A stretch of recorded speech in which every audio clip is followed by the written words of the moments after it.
ஒரு குலாப் ஜாமுன் நல்லா பர்ஃபெக்டாக பண்ணணும் அப்படின்னா பாருங்க இந்த மாதிரி இருக்கணும்.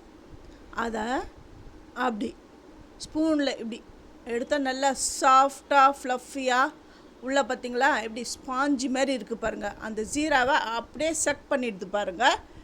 அதுவும் அந்த ஷேப்லாம் பார்த்திங்கன்னா இந்த டென்னிஸ் பால் மாதிரி அப்படி இருக்கணும். அந்த கலர் வந்து அவ்வளோ ஃபைனாக எப்படி இருக்குது பாருங்கள். நல்லா கோல்டன் ப்ரௌனில் இருக்கணும்.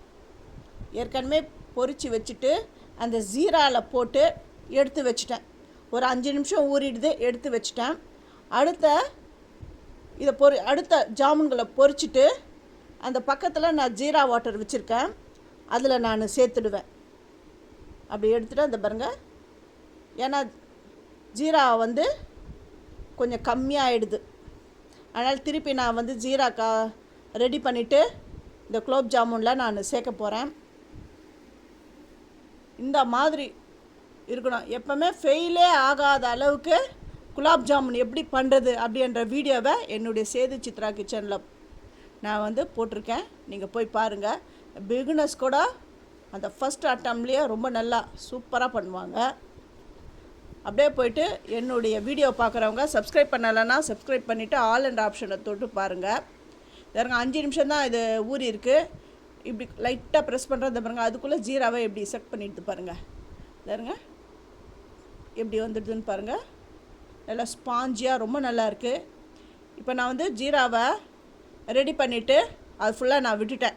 இப்போ ஒரே ஒரு பீஸ் எடுத்து நான் உங்களுக்கு கட் பண்ணி காட்டுறேன் எப்படி இருக்குதுன்னு பாருங்கள். இந்த வீடியோ உங்களுக்கு பிடிச்சிருந்தா என்னுடைய சேது சித்ரா கிச்சனில் போய்ட்டு இதோடைய ரெசிபியை ஃபுல் டீட்டெயில் ரெசிபியை பாருங்கள்.